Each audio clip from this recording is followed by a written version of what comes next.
السلام علیکم، بسم اللہ الرحمن الرحیم۔ اللہ پر بھروسہ رکھنے والی ایک غریب عورت کی کہانی۔ ایک عورت کہتی ہے کہ میرا آدمی کسی وجہ سے لمبے سمے کے لیے غائب ہو گیا۔ اس وقت میں ایک کم عمر بچی کی ماں تھی، جبکہ میرا بوڑھا باپ بھی میرے ساتھ ہی رہتا تھا۔ ہماری غربت اور مفلسی بہت زیادہ تھی اور اکثر ہمارے گھر میں کھانے کا کچھ بھی نہیں ہوتا تھا۔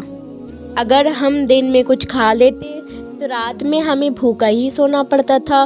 صبر کے ساتھ ہم لوگ ہر حال میں اللہ کا شکر ادا کرتے تھے۔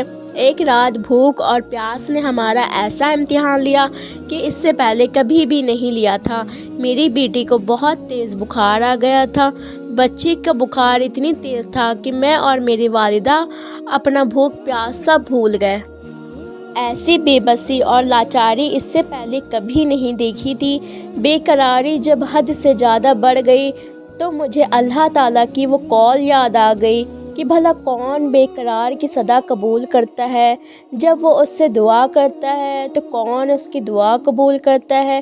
جی ہاں، کون ہے جو بیماری، دکھ، تکلیف، پریشانی، مصیبت کو دور کرتا ہے؟ سو کر جب میں صبح کو اٹھی اور وضو کیا، پانی سے پٹی بھگو کر بچی کے رکھی، اللہ کے حضور نماز کے لیے کھڑی ہو گئی۔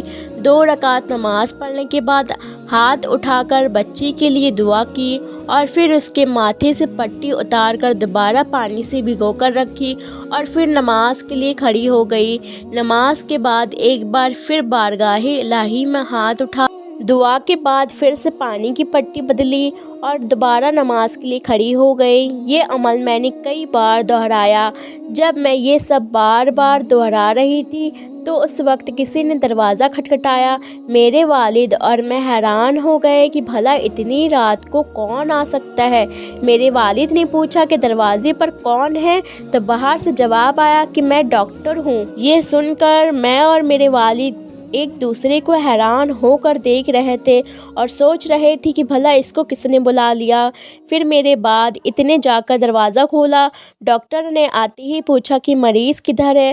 ہم نے بچے کی طرف اشارہ کر دیا۔ ڈاکٹر نے بچے کو چیک کیا، پھر کاغذ پر دوا لکھ کر میرے ہاتھ میں رکھتے ہوئے بولا، نہیں، میری فیس لائیے، میں اب چلتا ہوں۔ میں یہاں دھیرے سے ڈاکٹر سے کہا کہ ڈاکٹر صاحب، میرے پاس آپ کو دینے کے لیے پیسے نہیں ہیں، بلکہ ہمارے گھر میں تو کئی دنوں سے کھانا بھی نہیں ہے۔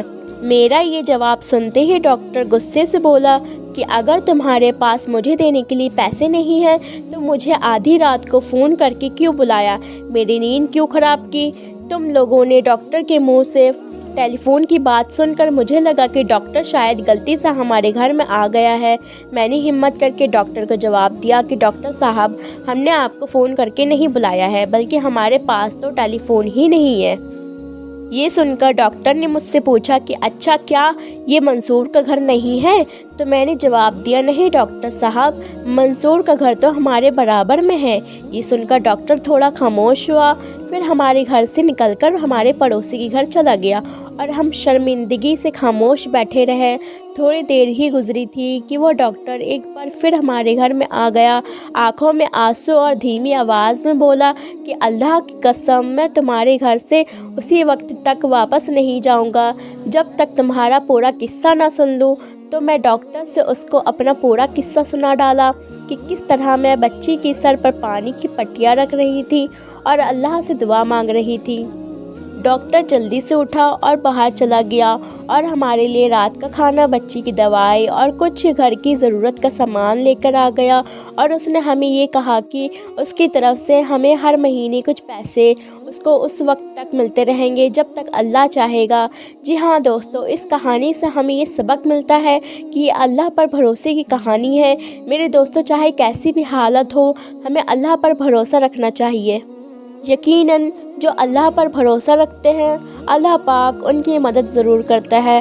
اللہ ہم سب کو سمجھنے اور حال میں رکھنے کی توفیق عطا فرمائے اور ہمیں صبر کرنے کی توفیق عطا فرمائے، کیونکہ صبر زندگی میں بہت ضروری ہے اور اللہ سے ہمیں مانگتے رہنا چاہیے، اور اللہ ہی ہمیں دینے والا ہے، بے شک ہماری ضرورت کو پوری کرنے والا ہے۔ دوستو، ویڈیو اچھی لگی ہو تو پلیز لائک کر دیجیے گا، چینل کو سبسکرائب کر دیجیے گا۔ ملتے ہیں نیکسٹ ویڈیو میں، جب تک کے لیے اپنا خیال رکھیے گا اور ہم سب کو دعا میں ضرور یاد رکھیے گا۔ فلسطین کو دعا میں ضرور یاد رکھیے گا۔